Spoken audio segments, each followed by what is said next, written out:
Hi. Would you care knowing why your car broke down if you end up on the side of the road with a red light blinking? It's very common for people to focus on the dog's behavior and how to fix it rather than looking into why did it get there. And it makes sense if we're not paying attention to our relationship. Why would we? All we want is the dog to stop behaving that way. That makes us feel better. But the truth is, the dogs don't behave out of a vacuum. Right? We want to look into what made the dog choose that option to solve his problem. Now, speaking of, we need to find out what the problem is. Usually we're coming from a victim state of mind. We say, oh my God, my dog did this and I am the victim right now. I get it. It makes total sense. But for a moment we should hold space for it and says, well, why do I feel this way? What did just happen? What made the dog do that? Let's say an example of a client who recently reached out for her puppy biting when she comes in the house. There are a few things that are happening here, and I would like you to zoom in a little bit. And if you have a different opinion, welcome to share in the comments. Meanwhile, I'm Roman with Holistic Dog Training, and I try to educate people how to be better dog parents using ethical methods and ethical approach to work with their puppies and their dogs and improving the relationship. Now, let's say example, we have a little puppy, let's make it 12 weeks old, and it's very exciting. It's just discovering his environment. And hi Brittany. And we're moving into we take the garbage out or get the coffee and come back in again. And the puppy believes that's a reason to attack like with a baby mindset. Going after your pants, whatever hangs down there is gonna grab it. Why did it happen? Why did your puppy attack you? Let's look at that from a puppy's perspective. What do we want as a puppy? We are in his body, we try to figure things out, everything is interesting, there's this natural curiosity of moving things. What do? We get at it. We get at it. It moves, it should be moving, and it should be under our control because that's what we want to do. Now, we have to see that there is a motivation there. A motivation to explore, to learn, to engage, to create a relationship between me as a puppy and that's moving. Who am I in relationship to that? So when we look from that perspective, we see that everything around the puppy is about creating a relationship. I relate to, therefore I am that. Wow. Did I just say that? I relate to, therefore I am that. Okay, put my name on it. Now, we will have to look a little bit deeper into that because that motivation is often a breed trait. Now, breed traits are not so developed yet with a puppy. It's just something that happens on the go. Hi, ciao, Sarah. We look into that motivation of connecting with what the puppy wants to relate with. Like, in order for me to relate to that jar is for me to picking it up and observe it and see how it works. I'm an engineer from trade, that's my breed trait. And I have to see how that works and why is it opening and how is this working out for me. Which means at some point I have to engage with it. And that engagement is what's exciting. I remember as a child, they told me I cannot have toys anymore because I take everything apart. I destroy things. Well, in reality, I wasn't destroying anything. I just wanted to see how it functions. Well, I couldn't put it together again, but that doesn't make it wrong. So when we get upset about things that puppies do, we should kind of hold space for that and ask ourselves, why does it bothering me? My puppy went after my shoe. Why does it bothering me? Stupid question. Of course, it's my shoe. I don't want my puppy to eat my shoe. Okay, that's good. Then the next question is, why is the puppy getting to your shoe? Why do you put your puppy in that position to get curious about the shoe? I mean, you're wearing the shoe all day. Why should the puppy deal with it? Puppy wants to do what he sees you doing. You bend down, put your shoes on, and tie them on, and then you leave. Wow. Those shoes are magic. Once you go in those shoes, poof, you're gone. Interesting. I want those shoes too. And while I'm chewing at it, it reminds me of that moment you're leaving. It makes the connection. Now, why exactly is going to your dog's or your puppy's brain right that moment is chewing on that delicious shoe? Who knows where you stepped into? I don't want to know where you stepped in without shoes. Makes the puppy connected. And it serves a purpose. Now, when the puppy is upset because you left, that builds up some tension internal, that concern. Some people call it separation anxiety. I call it too. Now, you come back in, and that causes another tension. It becomes like a, you pump with your bicycle pump, and you pump, and the pump gets warm. Ew, why are you thinking? I'm talking about the pump, pumping the pump, right? Bicycle, right? And so as you do that, the pump gets warm because you're compressing and decompressing. No, I'm not talking about the refrigerator. I'm talking about the pump, the bicycle, and about compressing and decompressing. So if you leave the house, your puppy worries about it. That becomes a compression. And then you return, that comes a decompression. Thank you, Brittany. That's very nice of you. Thank you for the stars. Now, when that happens, the puppy doesn't know what to do with that pressure that accumulated in that pump. It has to go somewhere. And because that is such an intense emotional response, and the things are happening internally, and the puppy doesn't know how to channel it, the best thing to do that is doing it the safe way. The safe way is to interact with something that's safe for the puppy to interact with. Which means if the puppy cares for you and is in connection with you and feels connected, is more likely to go after you to ground that compression than to go something else that's boring and doesn't exist, right? So I would be honored that you are the chosen one to be attacked at your pants. Okay, let's get a little bit more serious here, because I'm right here. Tell me I'm wrong. But that connection, we have to educate the puppy how to channel it in a better way, because the puppy doesn't know better, right?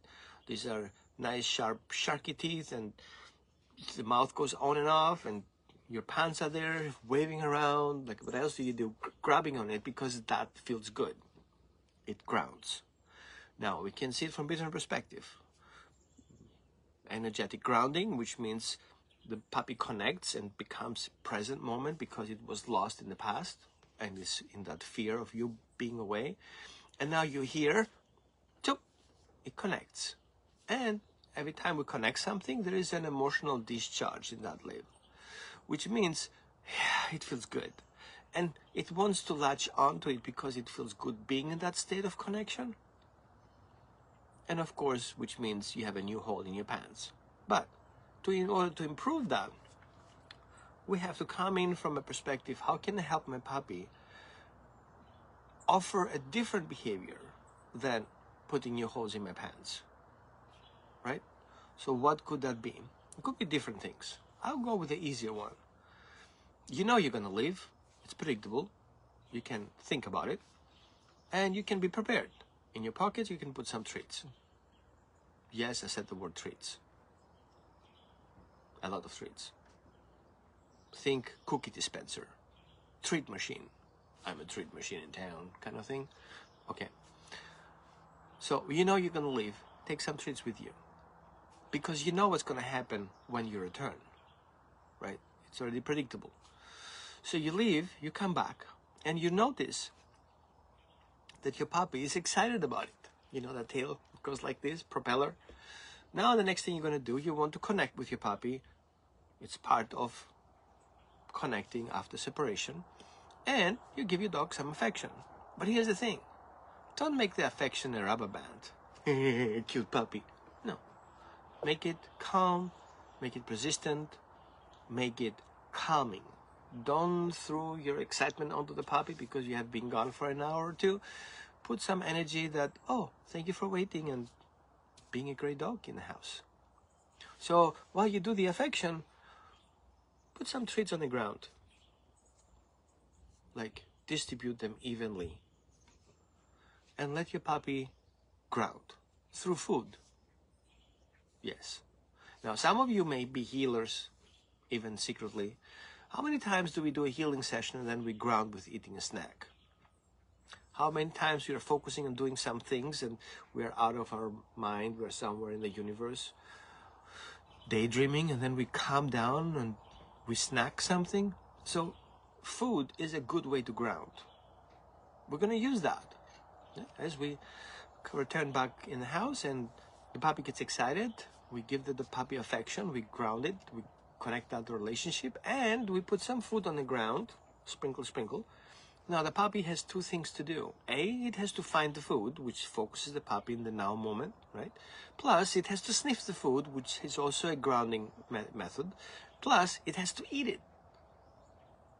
Eating, sniffing, feeling good. Grounding. While you walk away, your puppy will be busy doing his own business while you mind your own business. And we're sending the puppy kind of a clear message here. We start creating a ritual. I came to help you ground. I help you to feel safe. I help you to feel nurtured. And that's it. And you mind your business. Of course it's not going to work that way because your puppy, once it's done with food, there are still pendings. You're still moving and your pants are still moving and it's not fluttering. And my bathrobe eventually flutters too. And that triggers the puppy a hunting sequence. The puppy wants to get to you, which is great. But once we have that distance and the puppy wants to minimize that distance, which is part of being social with you, it creates that compression again and a second level, right? And that you have to buffer down, right? It's better than being gone for an hour, but it's still exciting coming up to you, which, if you're smart, you're going to use that to your advantage. You actually will call the puppy to you because you know better. And while you call your puppy to you and your puppy wants to come to you on his own free will, you're going to call that come. Come with the meaning, feel safe with me. And that creates a foundation for a recall. Because A, the puppy wants to come to you, it needs to come to you, it really, really, really feels good coming to you, and you put a tag on it. You call that come, and you pair it with affection, with food, and calmness. It's very important to be calm in that process. And because your puppy will likely jump on you and will likely snap up at you again, we're going to put a buffer, right? Like an airbag. We're going to offer the puppy a treat. I'll give an example here. A black thing, whatever, it's a key for my lock that I'm supposed to put in my toolbox if I haven't done it yet. You offer the puppy a treat, and the puppy will come to you and then see the treat as like, oh, I get a treat. And when it does that, whoop, the butt goes down. And that we call sit. Why? because your puppy did it on his own free will, without you saying anything, in exchange for that, which makes the puppy think about what just happened. When I come up and I want something, to get something, I have to offer something in exchange, and if I offer something in exchange, then I get what I want. It becomes a two-way communication. So from one-way communication, I want, I get, into I want, can I get, what do I have to do to get it?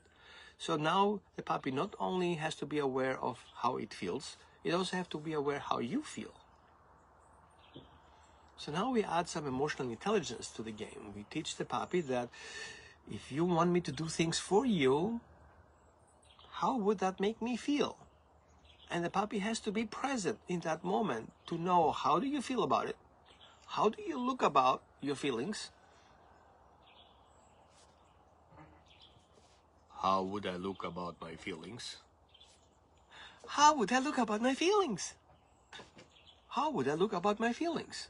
And so the puppy gets that image. And so puppies are very good at image processing at that point. They know exactly what you're up to. If you put your hand in your pocket, they know exactly what's going to happen. So they pay attention to those gestures that you do. And now you have to be very precise about your gestures, because that gestures become part of the conversation. So the puppy, instead of biting you, it wants to bite something. It makes him feel good biting, comforting something. So we're going to give him a second level of food, something for the puppy to chew on longer. Right? I recommend getting some no hides. I'm going to put the link in the comment. They're natural, they're plant-based. They seem like to be raw hides, but actually they're plant-based no hides. Duh.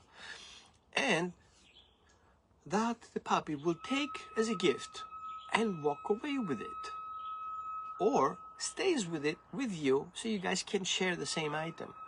So now all of a sudden you start creating that pattern. When I come in the house, my puppy wants to connect with me.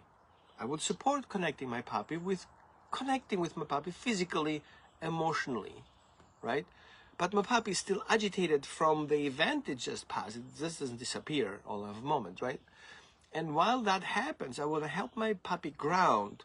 Instead of biting me, I'm going to put it into searching and finding something that makes him uncomfortable, while I create a little distance from it to save my pants or my shoestrings and prepare myself for the second connection. Remember when you were young and you were playing ball, right? And you threw the ball and the ball was bouncing. Blah, blah, blah. You're looking at that kind of bouncing.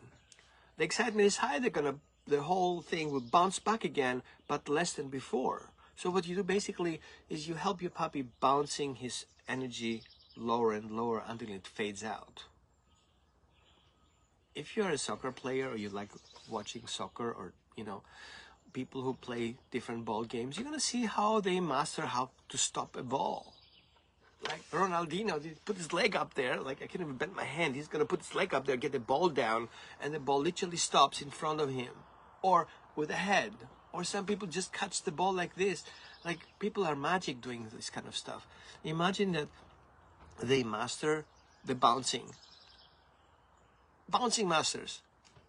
I need to drink on that.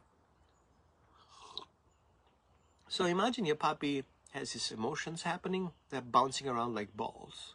Bing, bing, bing, bing. And you need to teach them how to master that by teaching them how to stop bouncing that ball.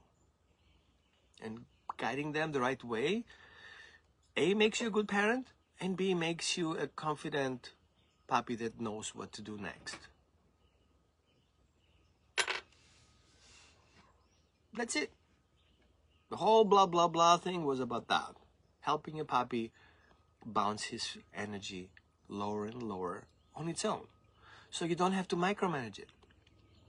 But for your puppy to know how to do that, you have to hold space and walk him through the entire process.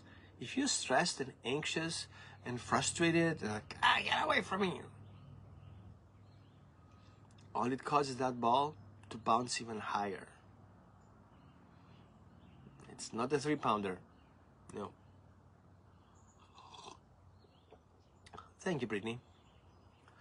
Sometimes we have to have those analogies, and I'm good with using analogies because I'm poor choosing words, so forgive me on that. But also, having analogies helps us kind of relate to that. I use it all the time when I do online sessions. I use analogies with people's work. I was fortunate to have a lot of work done in my past, not facial work, just different type of works. From banking into truck driving, and name it, I've done it kind of in one way or the other. And it gives me a better understanding what people do for a living. No, I've not been a mafia boss. I've done it yet. But I get the picture here. And once we help people relate to what they're doing every day, they recognize that how to work with their puppy is actually similar to what they do every day with their own clients, with the work they do. Sorry for the sound in the background. That's our heater for the RV. So, and it's amazing that once you point it out, people are like, oh, I do this every day. Oh my God, how didn't I make that connection? Right?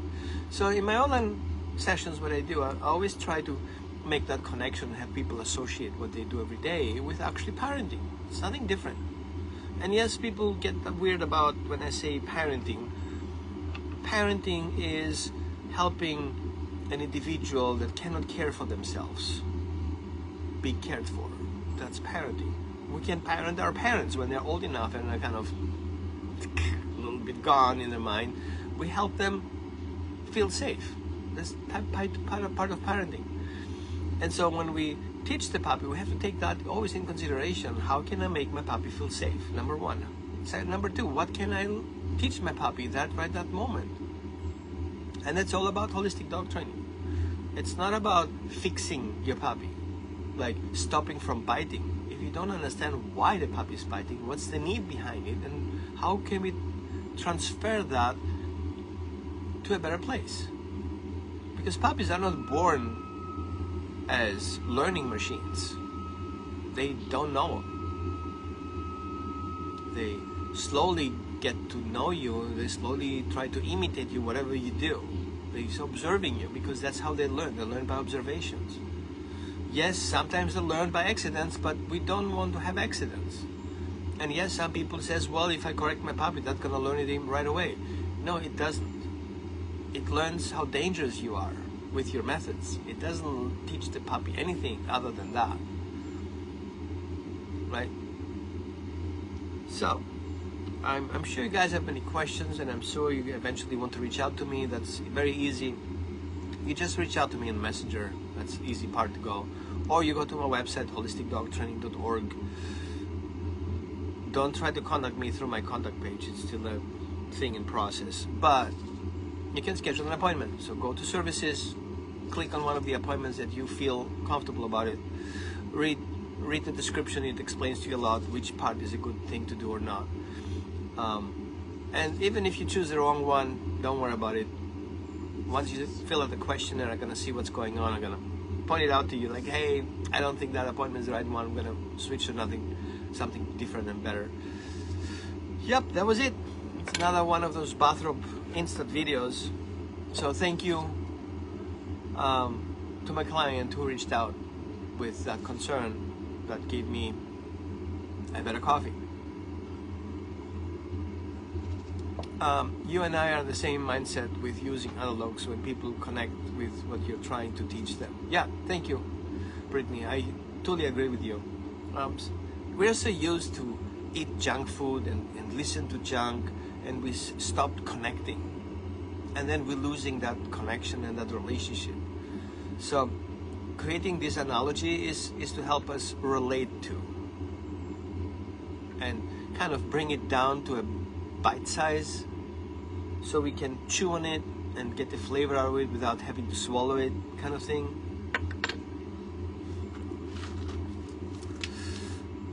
That's pretty much it.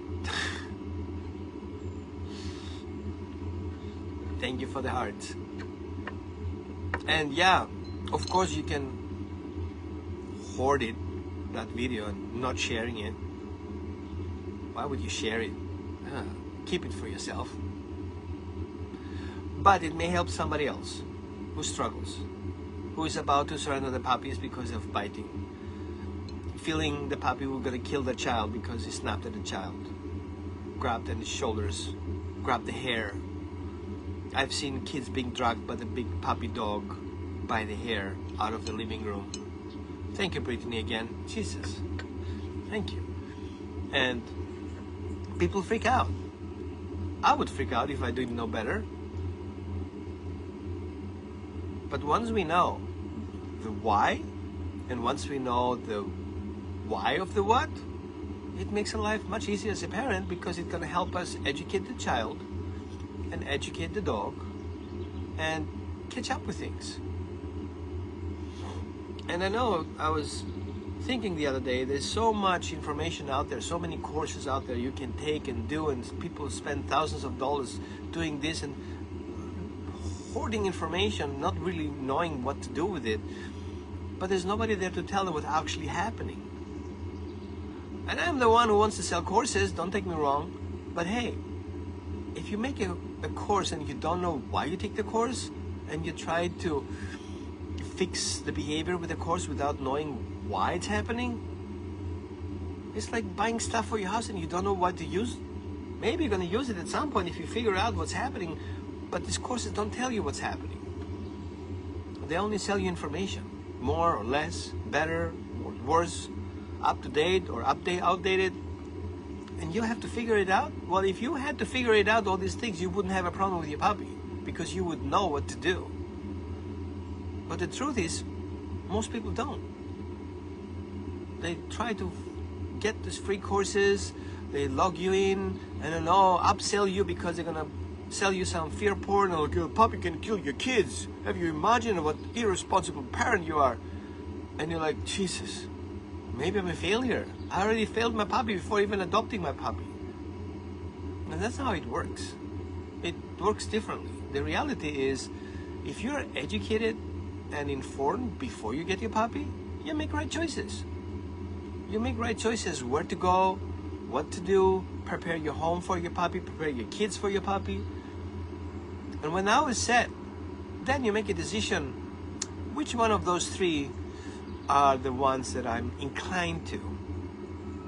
Just because you have the right to buy a puppy doesn't mean you will do the right thing, right? And it's just important to know what the puppy may need, and if you can fulfill these needs. It's more important than just collecting money to get your puppy, because that's secondary. Primary is, am I able to do what my puppy needs me to do? And it's not just getting a puppy. In reality, what you get is a relationship. So am I ready for that relationship? There are people who just lost their puppy. Their dog just died. Now they want another puppy. Do you want another puppy? Or are you missing the puppy you just lost? You need to grieve. You need to feel independent again. Am I moving to another country? Am I moving a job? Going into a new human relationship? Will that work out for me right now? Is it a good time to do that move? That's more important than actually getting the puppy. And once we get the puppy, then we need to know what to do. Like we said today, what do I do if my puppy attacks my pants if I walk into the house? It's more common than you think. I remember when I got my puppy, which was actually a double owner surrender, she went after my legs. Because she's a herding dog, she wanted to control my movements, which is a breed trait, and I had to channel it. Now she minds her business when I come in. Sometimes I'm like, hello, I'm back. And she's like, oh, yeah, hi. Which is a healthier response than ignoring me completely or attacking me. So creating that healthy relationship where your puppy is happy that you return, but doesn't have to make a whole theater around that. And you know what to do when you come into the house, and not engaging with your puppy when your puppy is all wind up, but still giving your puppy feedback that's needed to feel safe. right kind of thing. So, well, as I said, if you need help, welcome to reach out. If you liked it, love it, thank you for those who donated some stars. I have no clue what to do with them. I know I collected a couple of those, but yeah, if you know if you know how to, let me know. And if you see somebody struggling and you remember my name, welcome to refer them. And yeah, have a great rest of your week with your puppy. And of course, you're welcome to share a couple of images of your puppy if you have. Love to see them. And yeah, talk to you next time.